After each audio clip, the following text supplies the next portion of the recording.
Two of the couple people that we have how tall it is now. So you're outside. Little patient. Halloween don't go together, so. All right, good evening, everyone. Welcome to the Holland Land Office Museum for our guest speaker series. This is a program we do between 2 and 3 times a month, every month, and we bring in all sorts of wonderful guest speakers, and we're very happy to have Stefan Krieger here, all the way from Hofstra. He's our farthest flung afield presenter this year, though not ever, but he's up there. So we're very happy to have him back. It was sort of a serendipitous moment. He sort of fell into my lap, and I said, yeah, come. So he is going to talk about a event from his family's history here in Batavia that has left a pretty serious mark, but I will let him get into all the wonderful and not so wonderful details. Thank you so much, Ryan. Thanks for everything. Thank you, God, that makes it possible. And it's wonderful to be back to my second home, because this is where my brother and sister and I would spend much of our summers in Batavia with our grandparents. So I'm happy to be back here in Batavia. Before I begin, I want to have a shout out to some people that are here that are special to me. My brother and sister, who were great-grandchildren of the man who was murdered, Stefan Krieger. My 2 cousins, Gary Gottlieb and Susan Wozek, who are also great-grandchildren of Stefan Gottlieb. And then a special call out to Uncle Dave, Dr. Dave Spates. He is the grandson of the defense attorney who you are going to meet later this evening. Right. So let's begin. My first memory of this museum here is when I was 8 years old. I was spending a 2-week vacation with my grandparents, Fanny and Harry Krieger, at 24 Walnut Street. And I was playing with the grandson of the Wurtzman family. They had a furniture store at the corner of Walnut and Main for children. And there was their grandson and I were probably 8 or 9, and we were playing that afternoon. My grandma had warned me really strongly not to play near Tonawanda Creek. But my friend and I, we visited the museum, and then after visiting this museum, we went out to the backyard, and we went to Tonawanda Creek, and we were playing there. While we were playing, my great uncle Max, who owned a tire store down the street here, spotted us as he went on his afternoon stroll. And then he snitched on us to his sister, my grandmother, Fanny Krieger. Now, needless to say, my grandma did not take me to Oliver's for an ice cream bowl that evening. And I'm here tonight, 70 years later, to return to the scene of my crime that afternoon, but to relate the stories of a much more serious crime in Batavia 110 years ago, this coming October. The murder of my great-grandfather, great-grandfather of my cousins, and my brother and sister, Yomtov Jacob Schoenberg, the father of Fanny and Max. And as you will hear, my Uncle Max played a significant role in these stories. I'm not sure how old I was, but I vividly remember my father telling me the story when I was very young of how Jacob, his grandfather, was sleeping in bed one night with his son Max, who was 16 years old, and was viciously murdered in his sleep by an intruder bludgeoning his head with a piece of scrap iron. That story of the murder of my great-grandfather always haunted me. I sometimes try to envision the horror of that scene, seen by Uncle Max, but have no memory of exploring it in depth with my father and talking to my cousins and talking to my brother and sister, they never explored it either. Nor do I recall any mention of the murder by any other relative, although lots of our relatives are named after Jacob. But then I began teaching evidence at Hofstra Law School over a decade ago, and I started to investigate what happened to my great-grandfather, my Zadie Schoenberg, that night. My father had told me that the alleged intruder was arrested and tried, so I got from the archives of the New York Court of Appeals the decision of the case. I found my great-uncle Max, who was 16 years old, the one who snitched on me. He was sleeping in bed with my Zadie, and he was the key witness in the case. And I began to explore with my students the credibility of his testimony. And I discovered that the murder took place in the context of two newly arrived immigrant communities in Batavia. The Jewish community of my great-grandfather and the Polish community that had also recently arrived. And this was the community of the alleged perpetrator, Jan Trybus. And then there's also the community, the established Batavia community that has been here for a while. So I began my research into the archives, both the legal and the non-legal archives. And so began my understanding of this case involved a number of stories besides the one told to me by my dad. In this presentation, I'm going to present to you tonight those different stories. The story of the victim, the alleged perpetrator, the prosecutor, the defense attorney, the private detective, the diverse immigrant groups, and the residents of the established Batavia community. These stories, I believe, provide a good example of how over a century ago, the different players in the murder case, from their own divergent cultural perspectives, use storytelling to try to explain this horrible tragedy. And not surprisingly, I discovered that some of the same ugly narratives about immigrants that are used to this very day were prevalent a century ago. But just as importantly, through this inquiry, I learned that there were attorneys, like the grandson of Dr. States here, who wanted to fight back against those narratives. So let's begin. Now, you Batavians probably know all of this, but I'm just going to give you a brief background because I think it says something about where Batavia was in 1915. In the early decades of the 20th century, with a large influx of immigrants, the population of Batavia grew substantially. In 1900, the population of Batavia was 9,180. It had grown to 11,613 by 1920, 13,351 by 1920. And this was a growth of 47% in 2 decades. How? Because of immigrants coming to the community. By 1920, 16% of Batavia's population was foreign-born. Some, as you can see from the graph, about 40% from Italy, about 14.29% from Poland and Russia. And with this increase in population, Batavia was incorporated as a city in 1915. And here pictures of Batavia in those early days. Batavia was located, as you all know, with vegetable farms, dairy farms.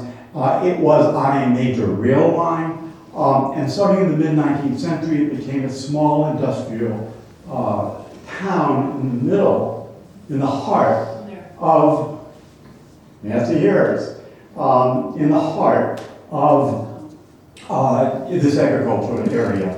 In the 80s, for example, the Johnston Harvester Company, a manufacturer of farm implements, relocated to Batavia, and in 1910 it was acquired by Massey Harris, a subsidiary of a large Canadian manufacturer.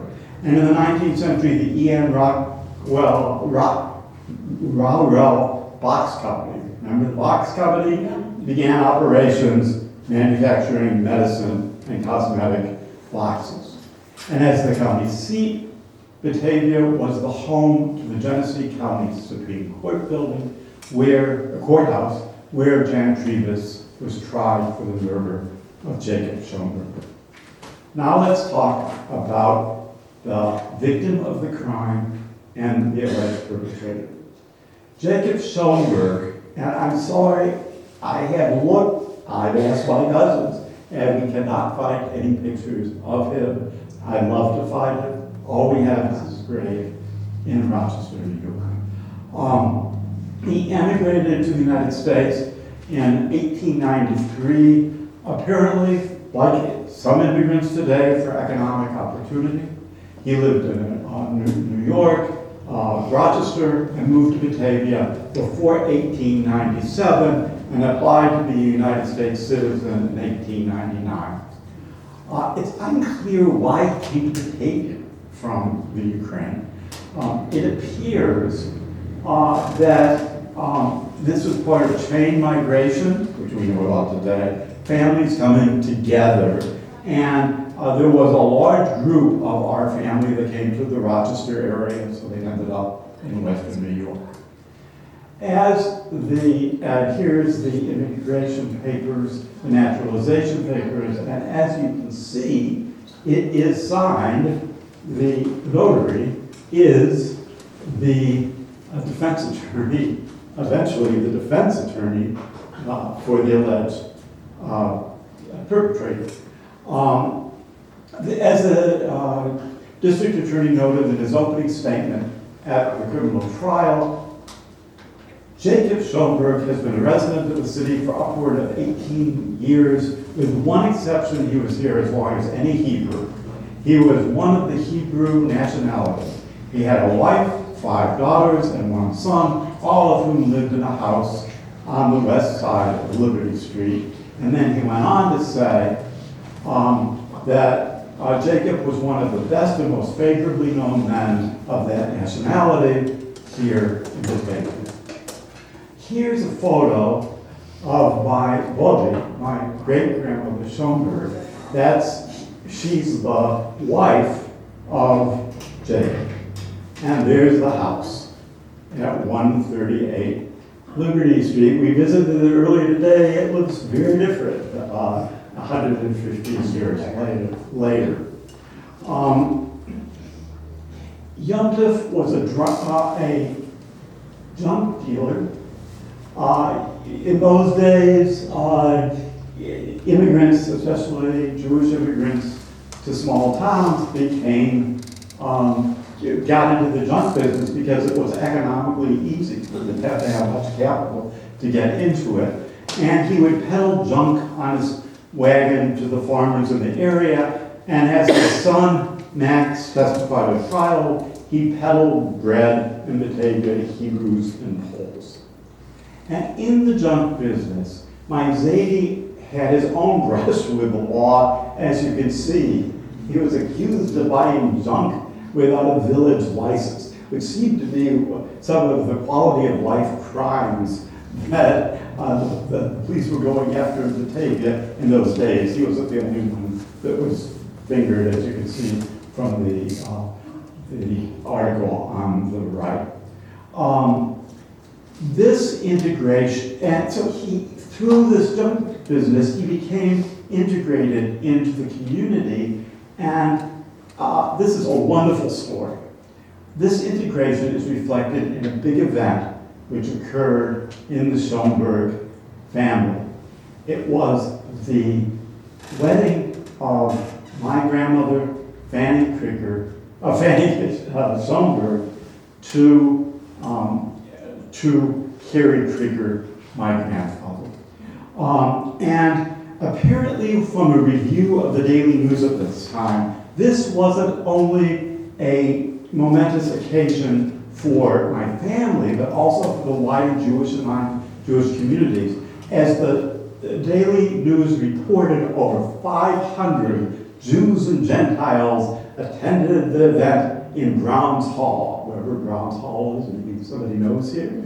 The non-Jewish attendees included the county supervisor, the town clerk, a prominent lawyer in the town, James Kelly, the police justice, and I love this one, the police matron, whatever the police matron did.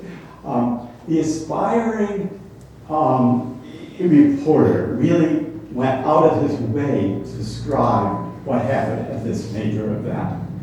Reaching back into the days of Ruth, to the time when the fair Moabitess damsel gleamed in the fields of Boaz, were the Jewish songs, signs, and ceremonies witnessed by more than 500 Jews and Gentiles in Brown's Hall that evening. It was the famed wedding of Harry Krieger, son of Mr. and Mrs. Wolf Krieger, and Miss Fanny Schoenberg, daughter of Mr. and Mrs. Jacob Schoenberg, and Solomon Sadovsky, chief rabbi of the Orthodox Hebrews of Western New York, saw that the ancient rites prevailed. And then he goes on. The festivities were not limited by the strictures of the ancient rituals. The merrymaking proper started about 5 p.m. with dancing at Brown's Hall when a Rochester orchestra struck up the joyous strains of the popular rag In My Harem. If I had audio, I would have played it for you. I've actually listened to it in my harem.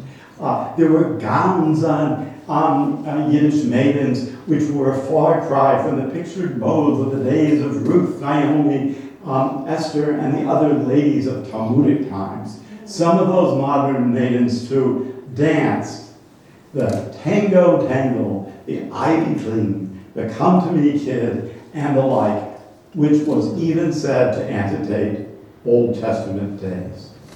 In this context, what's clear is that Jacob was starting to integrate into this community. It's what Anton Heike, historian, says is the integrated outsider.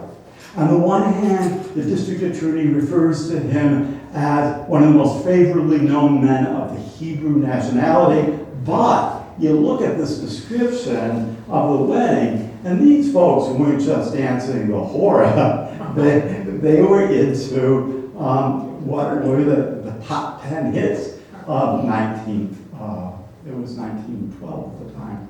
So it appears that at least in the eyes of some of the established community in Batavia, and perhaps Jacob himself, he was inside the Batavia community, but still a bit the other. Now, Jan Trybus, the perpetrator. Here's Jan. Like Yomtov, Jan Trybus was also an immigrant. He emigrated to America in 1902 at the age of 20, about a decade after Jacob. This is fascinating.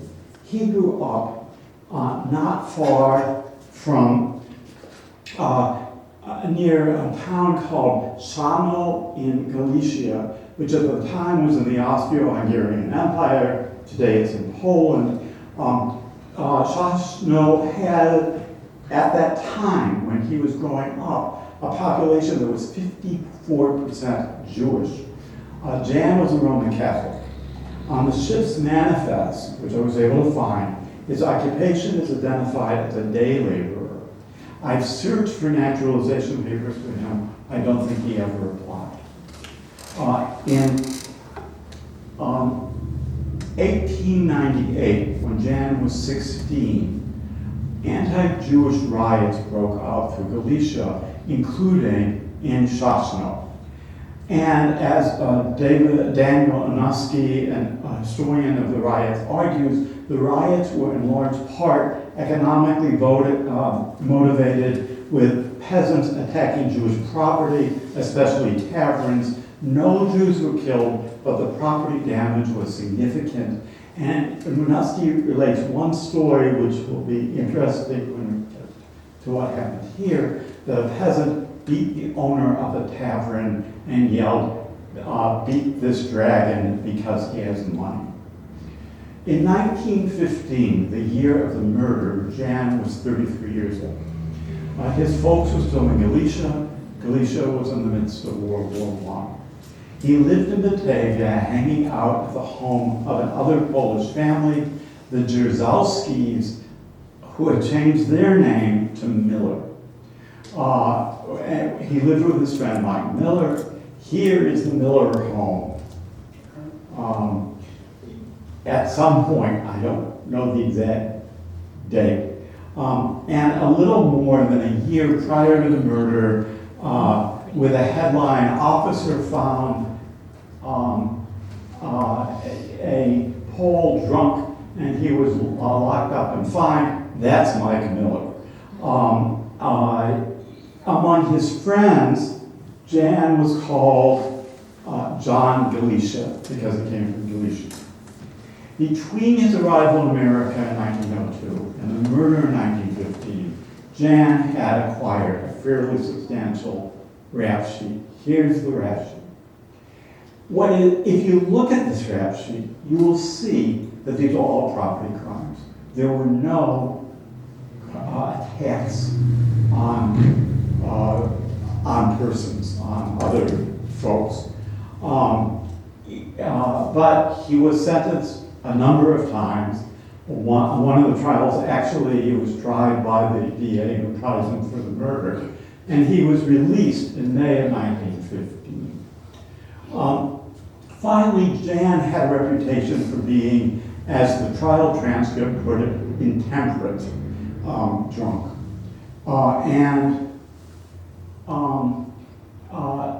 This is the Batavia Daily News. This is not about him, but there was this saloon, and if anybody can get me a copy of the photo of this place, I'd love to get it. It was called the Bowl of Blood, and I believe it was around the corner, as you will see, from Liberty. It was on Jackson. It was a saloon with an unsavory reputation as a venue for gambling and violent clashes between customers. The Bowl of Blood was a few blocks. Here's the Schoenberg house, and here is the Bowl of Blood. In sum, if you look at Jan compared to Jacob, Jan was a foreign outsider. He had not started to integrate into the community. He was on the margins of the community. So now you have a flavor of Batavia 1915, know a little bit about Yomtov and a little bit about Jan, and let's describe the trial of Jan Trybus.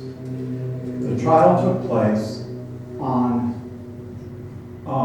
December 1st, 1915. He was charged with murder. Now I'm going to tell you two stories. One is the story of the DA about the murder, and the other is the story of Dr. State's grandfather, Fred Dunn. The prosecution story said that according to the evidence, here it is, if anybody in town knows it, a relative of the Coons, please let me know. I want to talk to the Coons. So, as a prelude to the murder, according to the evidence presented by Coon, on the evening of October 16, 1915, Jan Trybus and Mike Miller were drinking at the Bowl of Blood. They got very drunk. Mike told Trybus to hit another person. The person was not Jewish, but his name was Mike Jew. As Trybus described this patron, he's Polish, but everybody called him Jew. Around midnight, Trybus and Miller left the Bowl of Blood. This is all the story of the DA, and staggered down the street. They were really stone drunk. Mike lost his cap, sprawled out on the sidewalk. Passers-by saw them and said, "Go home, go home." Then Mike, according to Kuhn, pointed to the Schoenberg house and said, "We will go into the Jew's house and get the money." Mike told Jan that Jews had always got money. Now here is the bedroom where the murder took place.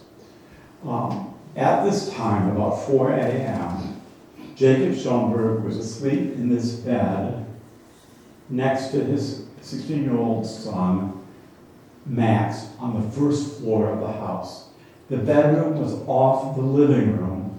His wife, Rebecca, and their daughters, including Susan and Gary's grandmother, were on the second floor.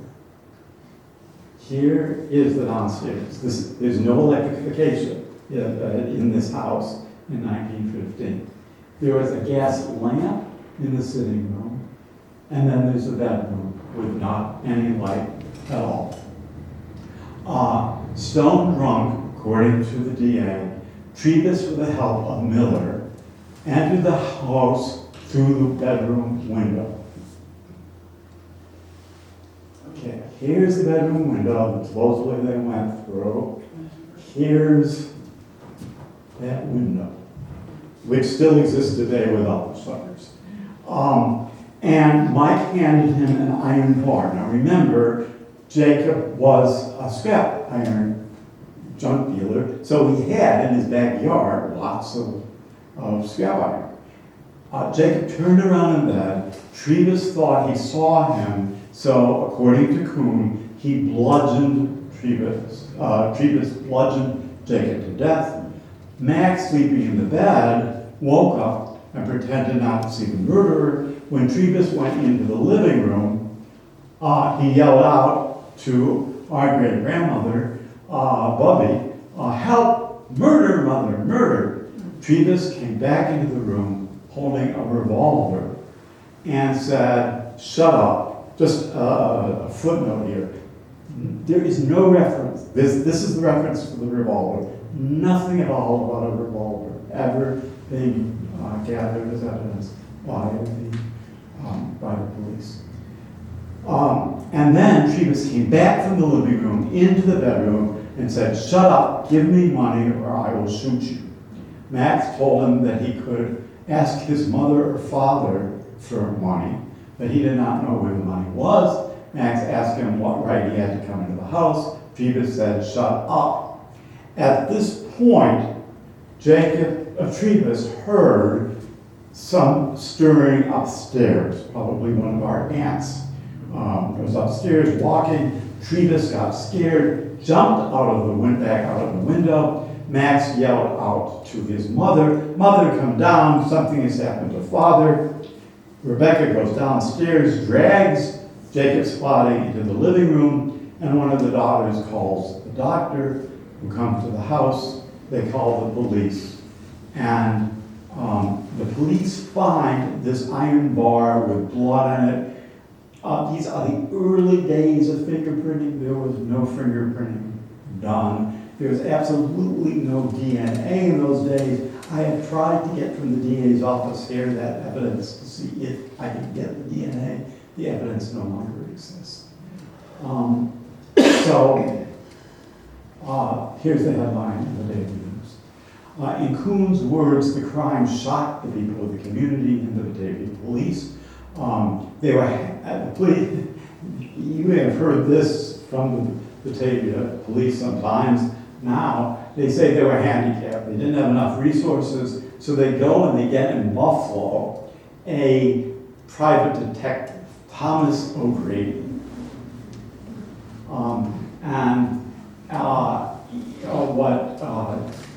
What Kuhn says is that they got O'Grady so that they could assist in the apprehension of the murderer of Schoenberg. Here he is, the able sleuth, Tom O'Grady. O'Grady was, just fast forward, O'Grady was totally, his reputation was destroyed because in a number of cases, he figured people that were wrong, but that's in the future. O'Grady formed a group of former police officers, a posse, and the Batavia police had found Mike Miller's hat that was on the street. And so the men go to the bowl of blood because that's where they think somebody knows about this cat. And they find out there that a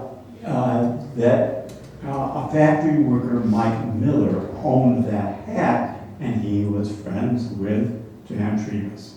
So O'Grady's men pick up Trybus and bring him to O'Grady's office in Buffalo on Friday evening, October 29th. Detained in that office, Trybus denies the murder. He says, I did not do it. By Saturday morning, he confesses to the murder and describes the events in detail. Grady brings Trybus to the Buffalo police station. They bring Max in on the train from Batavia. Max listens to the voice of Trybus and says, it's him. Over the course of 3 days, he confesses 4 other times, according to O'Grady. And then O'Grady, the Batavia police chief, and Kuhn himself take Trybus on a perp walk through Liberty Street. In that walk, and you learn later about all the people on the street coming up congregating about it, supposedly he confessed to 2 of Jacob's daughters, one of them being Susan and Gary's grandmother, Aunt Mary. On Monday, November 1st, 2015, 3 days after O'Grady's men had picked him up, so they detained him for 3 days. He was arraigned, bless you, he was arraigned for the murder, and that's the evidence that was presented by Kuhn at trial. Now let's hear Fred Dunham, Grandpa Fred's story. Here's the confession.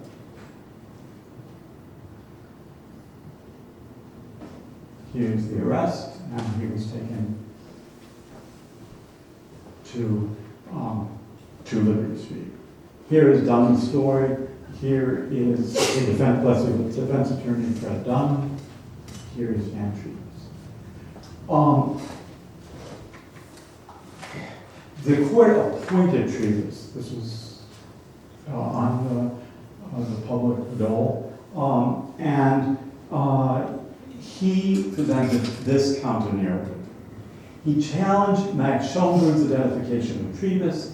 He said, look, he's a 16-year-old. He encountered him with dim light from an adjoining room. There was no light in that room. He couldn't identify his face, so all he could identify, couldn't visually identify him, all he could identify was the voice. Moreover, Dunham challenged Max's voice identification at the police station, saying it's too speculative. On the witness stand, so not enough light so for him to see. On the witness stand, here is your police chief, back in 1915, Anthony Schwartz, and he testified that Max originally had said that the assailant had a foreign voice, but he didn't know whether it was Italian or Polish. In fact, Max told a reporter for the Daily News that he was so excited he couldn't identify who the man was. So first he said identification is bogus. Second, Dunham calls into question the validity of the confession to Thomas O'Grady. He points out that when O'Grady brought Trybus to his office, he grabbed Trybus by the neck and threw him against a radiator. With 4 other men in the room, O'Grady accused Trybus of the murder of Jacob Schoenberg and kept badgering him until he admitted that he adamantly denied the charges, but then admitted it. Trybus testifies at the trial. He testifies that one of O'Grady's men named Minichi joined him in the bathroom and said, look, if you confess to this murder, you will only get 20 years in jail. because we'll try to pin another crime on you, which will get you in prison for life. So you only get 20 years if you admit it. And so after the initial roughing up, after Minici's maneuvering, O'Grady then applied Trybus with liquor. At the Napoleon Hotel, which I guess was this great hotel in Buffalo, he takes him out, gets him drunk, and then he keeps on confessing. Quite simply, as Dunham argued in his summation, Trybus's confessions were coerced, and I love this part of his summation.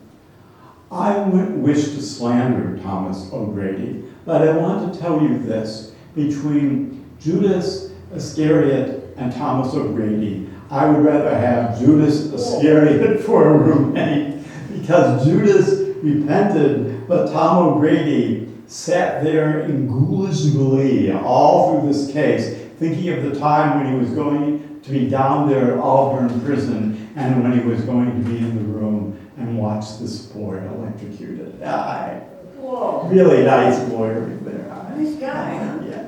So, regarding the substance of the confession, Dunham's narrative focused on the testimony of all the witnesses that Trybus and Mike were smashed after their drinks at the Bowl of Blood. How, Dunham argues, could he possibly, stone drunk, have been able to get through that window, get with a revolver, and then to be able, the blinds were down, the window had to be taken out. There was this bedstand, as you saw, that was right by the window. How did he get it? Okay, so that's the second argument. Third argument was, and this one, nothing was ever followed up by the police on this, that a police officer saw two suspicious men getting off the late train from Buffalo that night. Later at 12:15, a witness saw two men sitting on a bench in the Schoenberg neighborhood. Trybus was not one of them. There was no evidence that any of the police ever tried to track these two down. And there were other robberies that night on Liberty Street, including the robbery, maybe some of you know the name Max Pies, and a furniture store here. Max Pies' house was also robbed, and the telephone lines to Max Pies' house were severed. So those are the arguments of Kuhn, and those were the arguments of Dunham. And what do you think happened?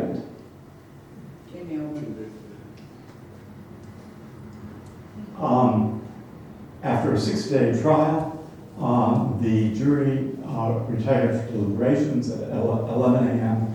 on December 9th. After lunch, a little more than 3 hours later, at 2:15, he was convicted. The judge immediately sentenced Trybus to death. That same day, the DA announced that Mike Miller had pled and was going to get 20 years to life in prison. I checked, and he was released after about 20 years.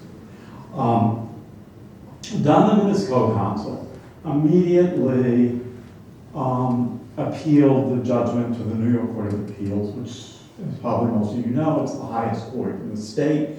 7 months after the verdict, the court rendered a decision affirming the verdict. They acknowledged that Max Schoenberg's identification was based largely on the speech, but found that it wasn't incredible as a matter of law. As to the confessions, the court said, and there were other decisions like this about O'Grady, the conduct of the detective in needlessly laying hands on a helpless man detained by him without legal warrant deserves the severest censure. But the practice of the defendants, the detectives, to take in custody and hold in endurance persons merely suspected of a crime in order to obtain statements from them is without legal sanction. Okay? But the court held that the jury could reasonably have found that the confessions were made voluntarily, and the court affirmed the guilty verdict and death sentence. Dunham immediately filed a clemency petition with the governor of the state. He included in the petition statements from 8 of the jurors that the death sentence should be commuted to life imprisonment, that Trybus was drunk. One of the jurors argued that Trybus was so intoxicated when he murdered Jacob, he should have only been found guilty of second-degree murder. Dunham also, this I got from the governor's archives in Albany. It's really something. The Consul General of Austria-Hungary filed a declaration on behalf of his unfortunate countrymen, arguing that Trybus had nothing to do with the murder, or if he did, he was so intoxicated, he should have been convicted only of second-degree murder. The governor denied this petition, and on September 1st, 1916, Jan Trybus was executed in conformity with the law. Those are the stories told at trial. Now, what I'd like to talk about with you is the stories that were told on the street. Because as you all know, stories at trial are not necessarily the way that the community processes them. So, there were stories from different communities here. The Jewish community, the Polish community in the Western New York area, and the Batavia established community, folks who had been here for decades. And that cultural landscape affected the kind of cases, in my opinion, that Kuhn and Dunham put on at trial. So let's first go to the Jewish community. In the early 20th century, I hired a Yiddish scholar to comb Jewish newspapers at the time to find out what was going on. She says that Jewish newspapers were excited to cover sensationalist criminal cases. But she kept searching for them and found no articles about the murder, which she found to be quite unusual. And the lack of the attention could be because it didn't occur in New York, or it didn't occur in Philadelphia, it didn't occur in Cleveland. But it's unclear that perhaps it wasn't viewed as an anti-Semitic kind of murder, but that it was a murder that was very localized. Without any reports from the Jewish press, what I did is I looked at the Batavia press and how they reported as a response of the Jewish community, and that I found a lot of. And the main story was that perp walk, where they took Grady took Trybus down Liberty Street. And here, revenge demanded by the Jews. And here's the article. Ringing with cries which suggested the sentiment of an eye for an eye and a tooth for a tooth, the Jewish quarter of Batavia. I love it, as if Batavia had this large Jewish community. It did not. Jewish quarter of Batavia presented a fearful spectacle yesterday afternoon when the family, friends, and countrymen of the murdered Jacob Schoenberg saw for the first time Jan Trybus, the self-confessed slayer of that reputable Jew. Murderer, kill him, don't let him live, and sundry other expletives mingled with Yiddish maledictions, imprecations, and exhortations for revenge echoed the length and breadth of South Liberty Street.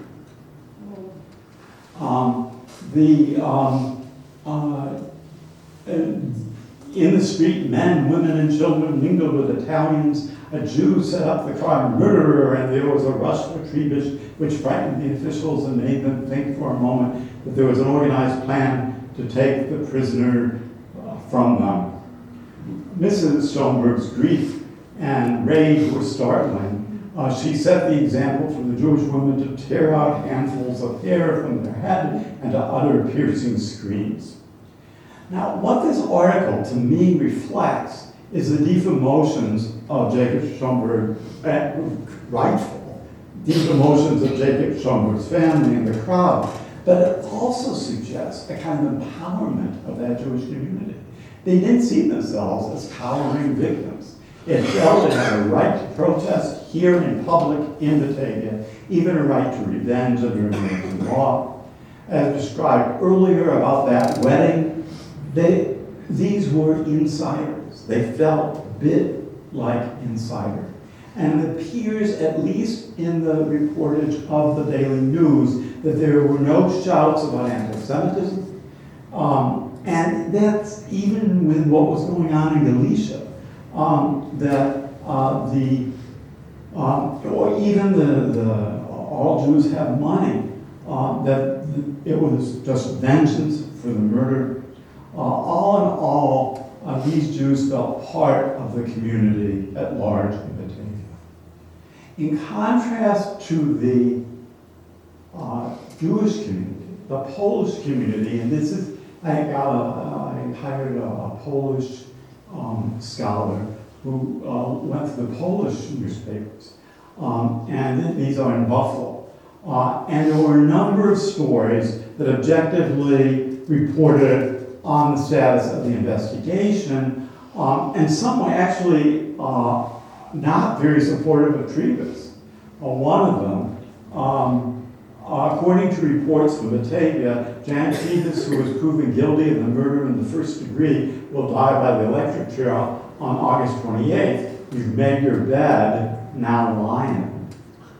But there was one columnist in one of the newspapers who took a totally different view of what was going on.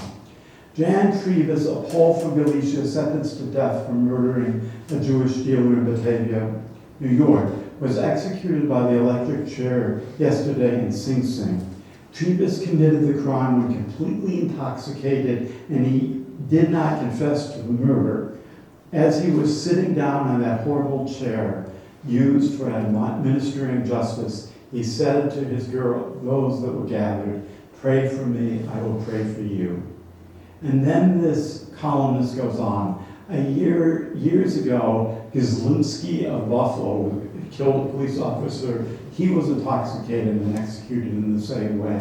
Also, several years ago, a Buffalo boy named Marajewski was executed by the electric chair for the same murder committed under influence. At present, 2 or 3 Poles are in prison awaiting justice for crimes committed while intoxicated. An intoxicated, that is, a completely unconscious man kills another man. Sobering up, he denies the deed. During the trial, however, the prosecutor charges the poor man with murder in the first degree. The defense, in most cases, a public attorney, quickly knows the case. The judge delivers the verdict guilty. The jury delivers the verdict guilty. The judge sentences the accused to death. And since usually there is no one to stand up for the Pole, he sits down in an electric chair, and a few minutes later, the prison doctor announces that justice has been done. We Poles, who according to the statistics commit 90% of crimes when intoxicated, should draw the attention of our future representatives to the matter during this year's election. We have to fight against drunkenness as hard as possible, but before the results of this fight are visible, we should employ our best efforts to make sure that the Morozinskis, that the Goslinskis, and the Trybuses are not sentenced to death for committing a murder when drunk and unconscious. So the Batavian Jewish community feels that they are insiders. The Polish community, at least as this columnist puts it, looks at itself as an outsider, that they're being treated like outsiders in the community. Finally, we have the Batavia, the established Batavia community and how they looked at the trial. And for that, I looked at daily news coverage. What hit me from that coverage is that the ethnicity was the issue, that whenever any crime was committed in Batavia was focused upon. And apparently that's the result of the immigrants in the community.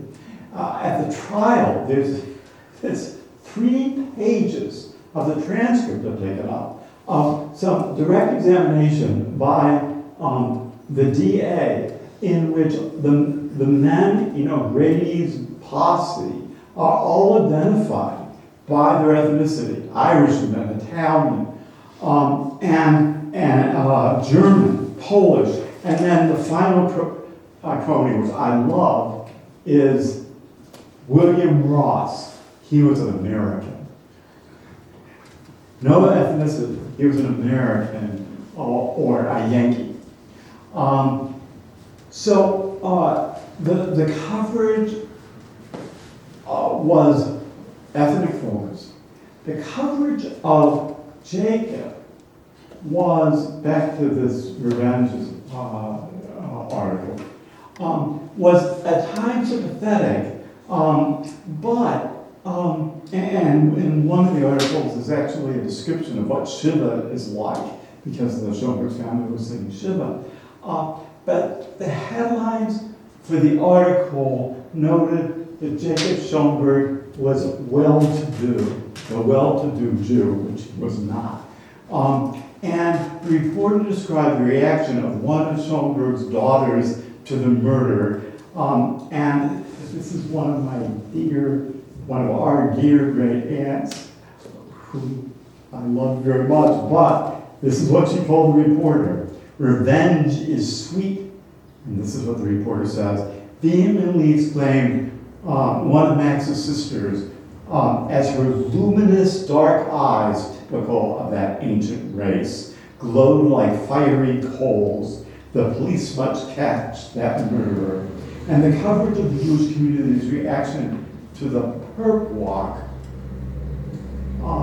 focused again on an eye for an eye, a tooth for a tooth. That's the Old Testament Jewish way.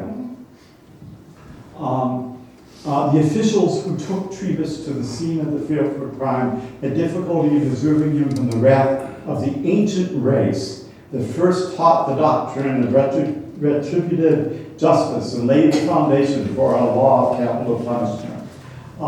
This article highlighted the character of descendants of an ancient, vengeful race, the Jews,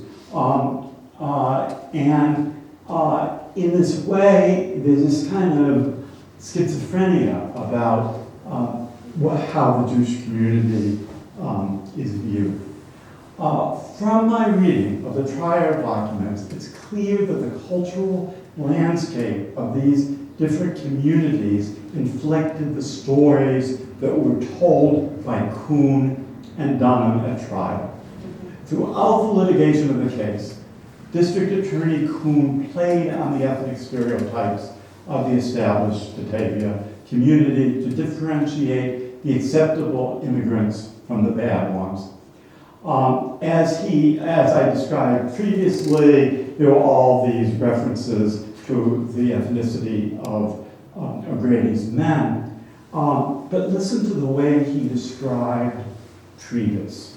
Trybus is a 33-year-old man, thoroughly steeped in crime by his own confession, a fifth offender under the laws of the state. He is a drunken brute, according to his own testimony.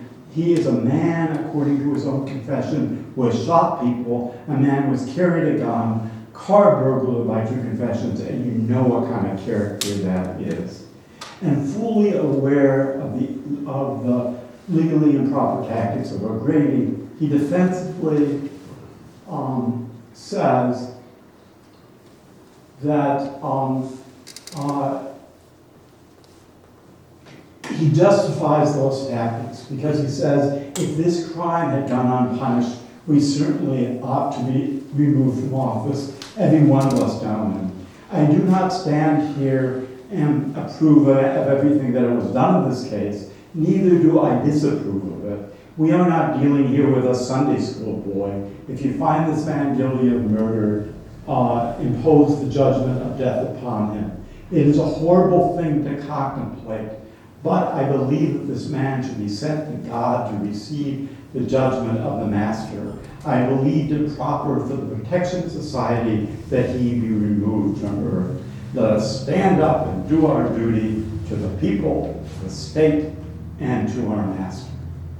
The specter of the feared outsider that we got to get rid of in the community, the drunken Pole, is exactly what that Polish columnist was talking about. In contrast, Max, the way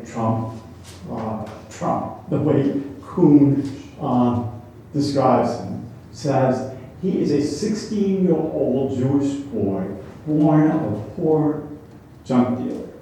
He is having the advantages which you and I Americans, were given to him when he came from Russia to this country. We afford the advantages of a high school education to our adopted Americans. He talks about how well Max did in Latin, in geometry, in studying the higher topics. He is way above the average young man in intelligence and observation. He is a boy who is going to make a mark for himself in this world. So, Trybus is outside the community. Max is an adopted American. He is going to make it in a world we want to accept him. Therefore, you got to believe him. Now so that's the way the cultural landscape affected Kuhn. Now let's look at Dunham. On the issue of divine justice for Trybus, Dunham lapses into this ethnicity business. He says, on the night following the 16th of October last, Jacob Schoenberg was killed. Yes, even if the old Jewish law of an eye for an eye and a tooth for a tooth, life for life, calls for the life of Jan Trybus, it won't give Jacob Schoenberg back to his family. No one feels sorry for the family that I do, and if I could bring him back, I would. This is certainly playing on the ethnicity. It is responding to Kuhn's focus on the need for God to intervene. But he goes beyond that. And his focus is not on two different immigrant communities. It's on the abuse by Kuhn and the private investigator of Trybus.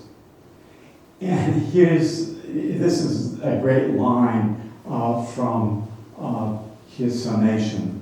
If you're ever accused of a crime, would you want some fellow to take you by the throat, slam you against the wall? Would you say, I want him to keep me for 5 days, 3/4 drunk, coaxing, wheedling, threatening every other way to get me to confess to something that I didn't do, to let the authority out of the hole? And then he goes on even further. I do not believe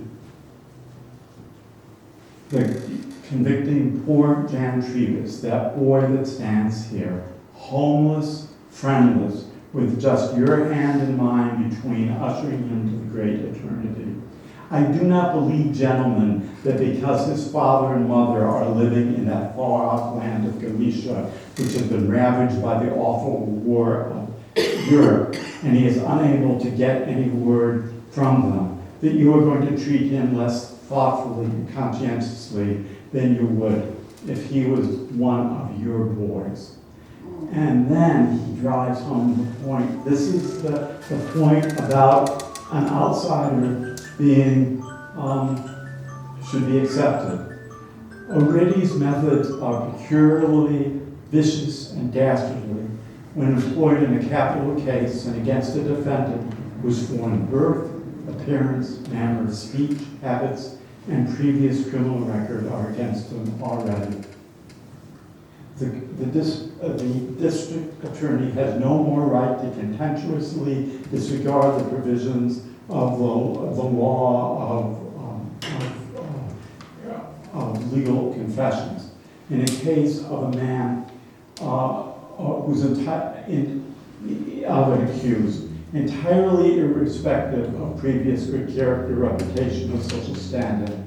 The district attorney of 9 years' experience was necessarily well aware of this, but carried away by his zeal and by his desire to succeed in obtaining a conviction and deliberately relying upon the defendant's helplessness, his foreign birth, his intemperate habits, previous convictions, and confessions. He has so cunningly and laboriously obtained, in order to run roughshod over the legal statutes and strip from the defendant the last vestige of protection which the law afforded him. So for Donna, it's the foreign birth, his parents in war-torn Galicia, that the jury should have some sympathy for him because he's an immigrant. And echoing the critique in the Polish newspapers, Donna berates Kuhn's and O'Grady's deliberate attempts to use their power to take advantage of this helpless immigrant. And now, fine. I wanted to investigate Kuhn's background and Dunn's background to try to figure out how that inflected the kinds of stories that they told at trial. So here's Kuhn.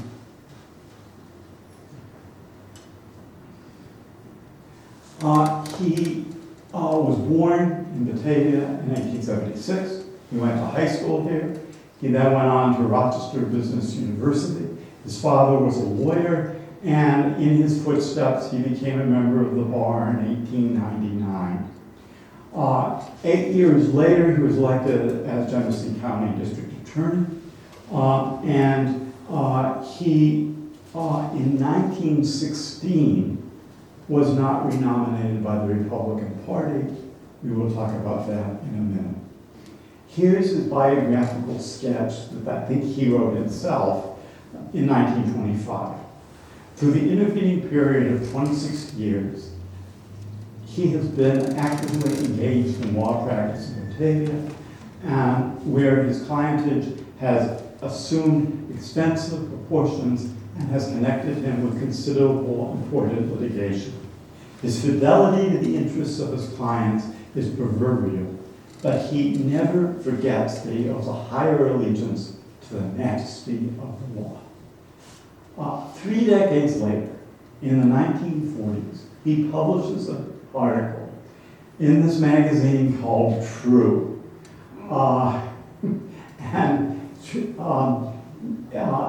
This is his true crime story. It's kind of like the true crimes on TV these days. This was 1940s. And he tells the story of this case. When the murder cat fits, you might know this cat. What's great about the story is that unlike what the evidence at trial, he takes credit for everything. From the moment that the Schoenberg girl calls his office, he takes charge of the investigation. While O'Grady got the confession, he knew that immediately when Trybus had been caught, it was Trybus. He then is in charge of the perp block. He is the one that makes sure that there's an arrest. He is the star of the show. Now, if any of us were writing about something we did in the past, we would probably inflate our view of ourselves. And it's difficult to draw firm conclusions about Kuhn's views about justice from this article. But I think it's pretty clear that in his views, contrary to Kuhn's professed allegiance in his 1925 biographical sketch to the majesty of the law. His article portrays a prosecutor who saw his role as crime solver in chief. That's what he is here. He's a detective. He's not really a lawyer for the county. In this article, Kuhn touts his role as a leader and coordinator of the investigation, but he ignores any references to O'Grady's tactics, Max Schoenberg's inconsistent versions of the state, the sketchy identification.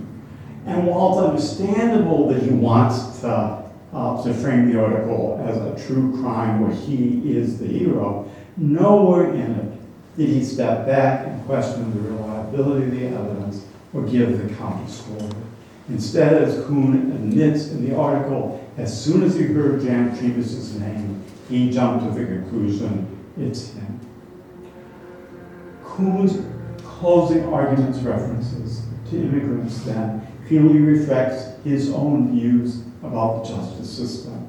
For him, the people who lived in Batavia were divided between Americans like William Ross and individuals like Jan Trybus, who would hang out at the Bowl of Blood.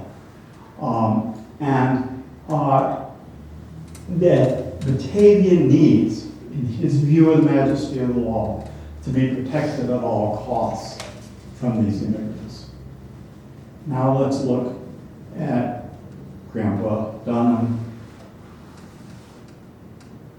Fred Dunham. Here, Fred at different times in his life. Here he is with his wife, Fanny Randall Dunham. He was born in 1861 on a farm 22 miles south of Batavia. He traced his ancestry back to the beginning of the English colonization of America. Sometime between 1628 and 1632, his ancestors arrived in Plymouth colony. They were separatists fleeing England. Dunham's great-grandfather, Simeon Dunham, was an ensign in the Revolutionary War. After high school in Attica, Dunham graduated from Cornell, and during that time, Dunham reports, and I was lucky through Dr. States and his nephew to be able to get some of his autobiographical pieces. He says in his reminiscences, here they are. This is a genealogy of the Dunham family from the 17th century. In his reminiscences, he says he studied law in Batavia and became a member of the bar in 1889, 10 years after Kuhn. Besides practicing law, he served as one of the justices of the peace in Batavia. He notarized the naturalization papers as the justice of the peace for Jacob. His unpublished autobiographical papers reflect an intelligent and creative thinker with a deep commitment to civic loyalty. He writes that he vividly recalls as one of his first moments at 3.5 years old, all of his family were in tears when they heard of Lincoln's death and recounted that tale of his father returning to him from Batavia after viewing Lincoln's funeral train. He relates, I have thought that perhaps the fact that my prenatal days were the early days leading up to our Civil War and the bloody early days of that great war may have made its prenatal impression upon me. For my father tells me the patriotism burned as a white heat in those days in our house, and that President Lincoln might be preserved along with an undivided union was the daily and both public prayer of both my father and mother, as well as all their private devotions. In fact, Mother herself has told me that she spent far more time sewing for the soldiers and picking lint for the wounded in the hospitals than she did in making me baby clothes. Then, after describing the turbulent years of the Andrew Johnson administration, he continues, As a child, I was impressed by the gravity of the situation.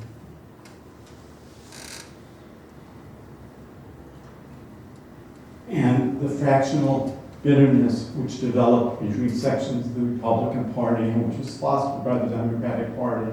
And I have later learned how excellent was the counsel of such plain citizens as my father, who sought to still the angry clamor of rabid counselors whose leadership was most dangerous in arousing the passions of our citizens.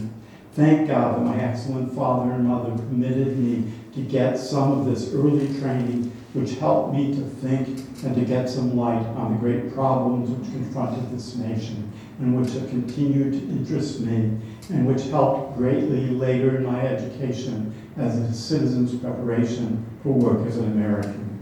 To Dunham, America should be led by cool-headed leaders like Lincoln, who would refrain from playing on the passions of the public. From an early age, he believed that patriotism meant working hard to address the problems of the nation. Dr. States tells me that he had a copy of a letter from Booker T. Washington to him, thanking him for giving a donation to the Tuskegee Institute. Dunham's heroes were plain people, like his father, who sought to still the angry clamor of rabid counselors. This same modest sense pervaded his attitudes for the practice of law. In a piece for his 65th birthday, he reflected, "I doubt if many offices have settled more matters than mine. I know of some lawyers who have lost more suits, some more that have won." That's all he says. Dunham took great pride in his service as Justice of the Peace and other public duties. And he says, "I frankly admit that I have made errors, some of them serious, some of them trifling, some disclosed to the public view, some never discovered. Thank God for that." But in contrast to Kuhn and his self-laudatory description of his career as an unsurpassed lawyer, he doesn't refer to high-blown platitudes about the majesty of the law.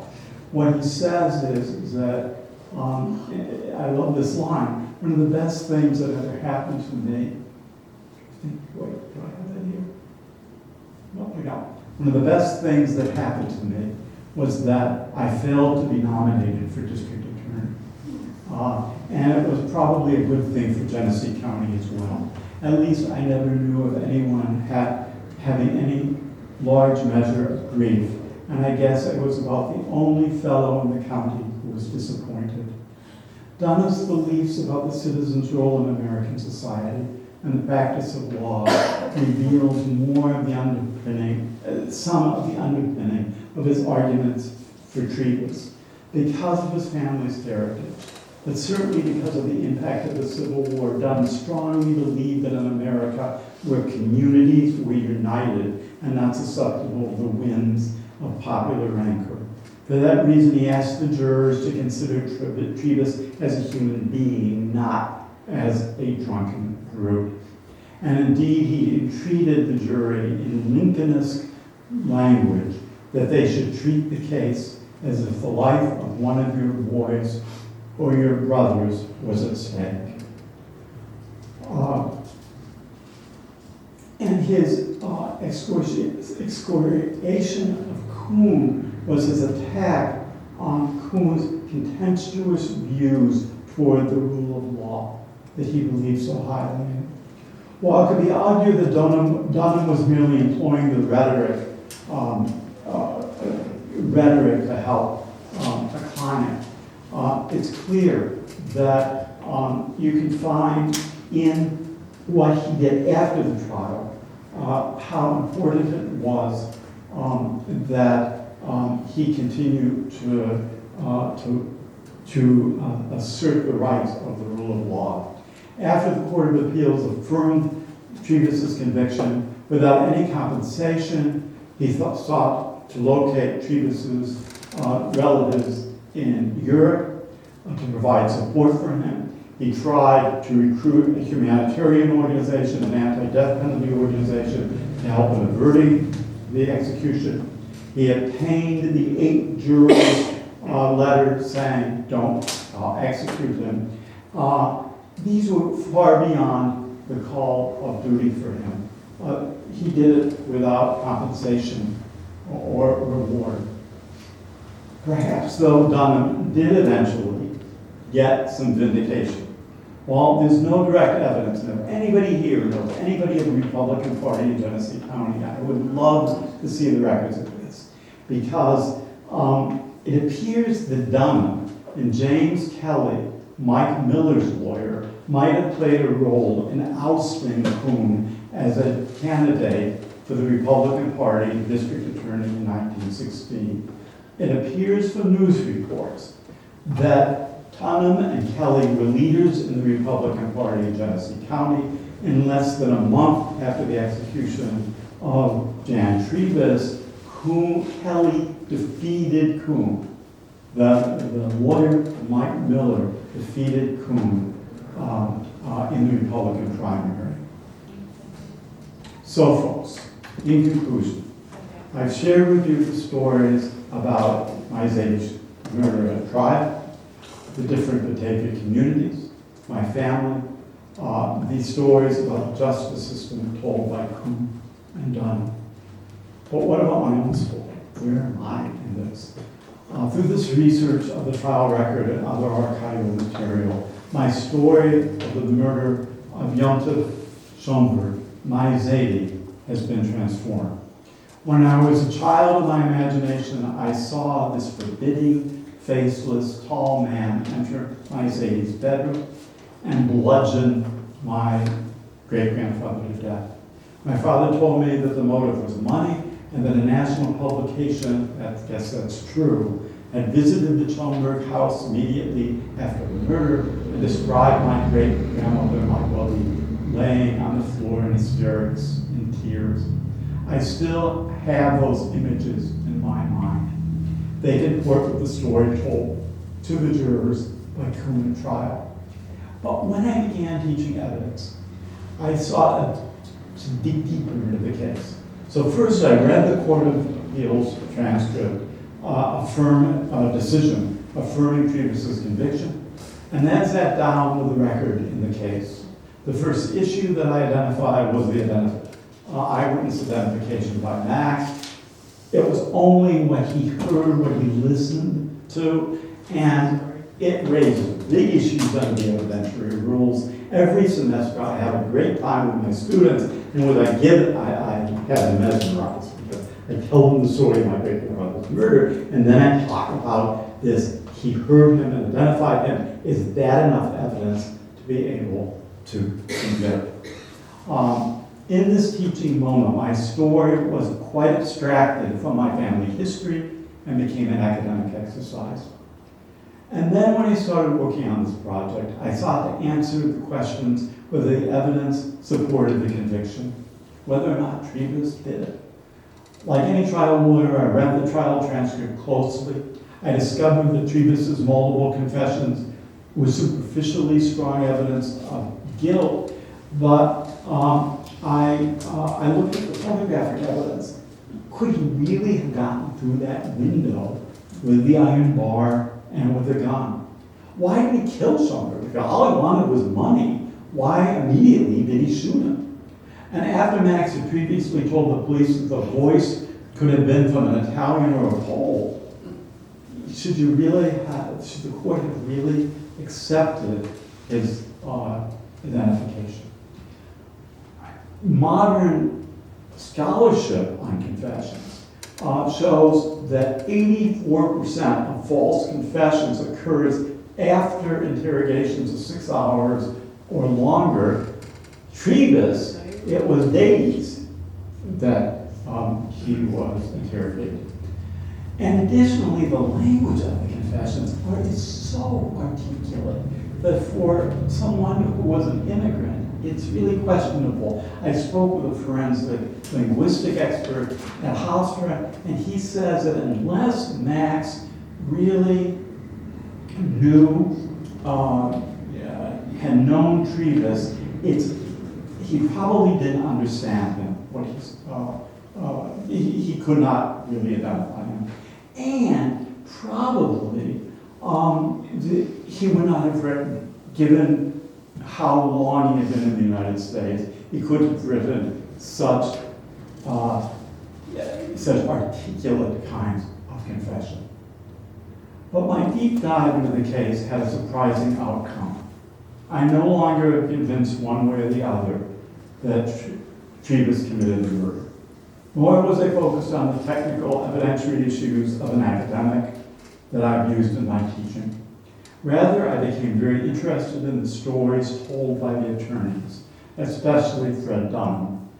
Perhaps because I am involved with civil rights litigation on behalf of immigrants, I am deeply impressed that a lawyer over a century ago could expend the time and effort to defend a friendless and deeply flawed man who had no friend in the community or relative to call upon.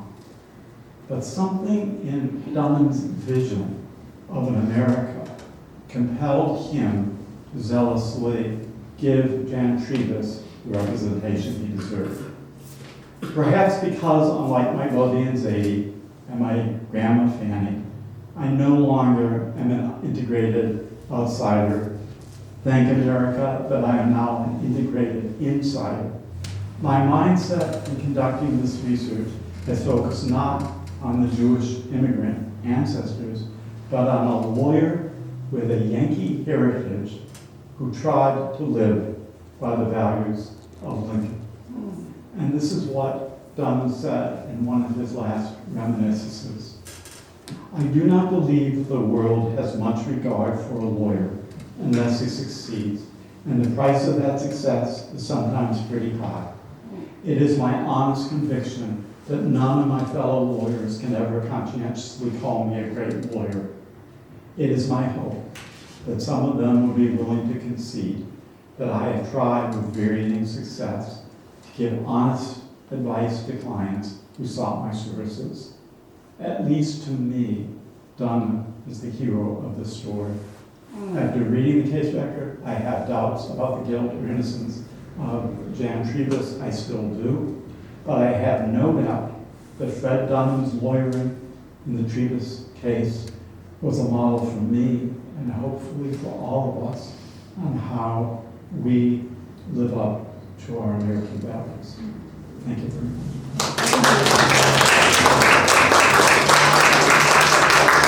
And I'm happy to answer any questions. Do we know anything about the makeup of the jury? No, it's 12 men. And I don't have the names. There is no voir dire like there is now. Although, it's a good question. The 8 people that signed, the 8 people that signed that letter from the jury, their names. You mentioned that there were a series of robberies on Liberty Street that night. Were they actually burglaries, or were they forced? They were just burglaries. Money was taken. So The house was broken into, but there were no murders, no personal injuries. And no forcible taking of. There was forcible entry, Yeah. but no confrontations with other folks, with other people. Thank you. Did they make up a timeline of how those break-ins happened?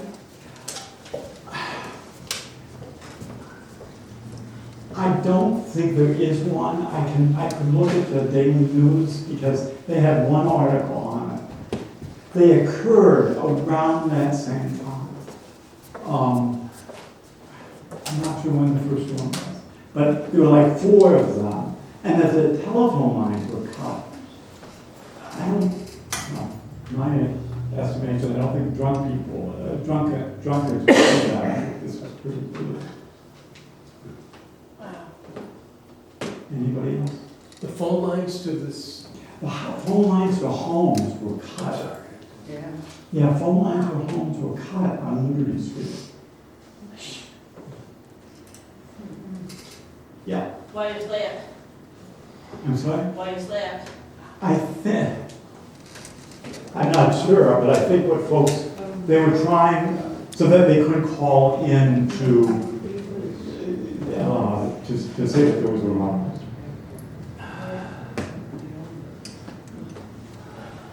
They said they didn't have any resources for the police. Did they ever mention how many policemen there were in Batavia at the time? No, I'm sure we could find that out.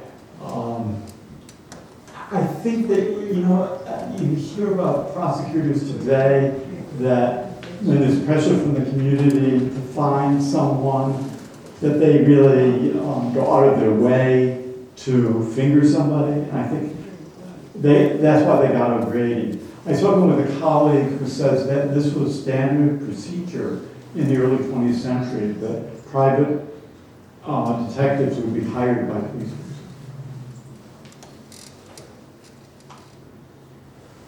Anybody else? Thanks so much for being with me.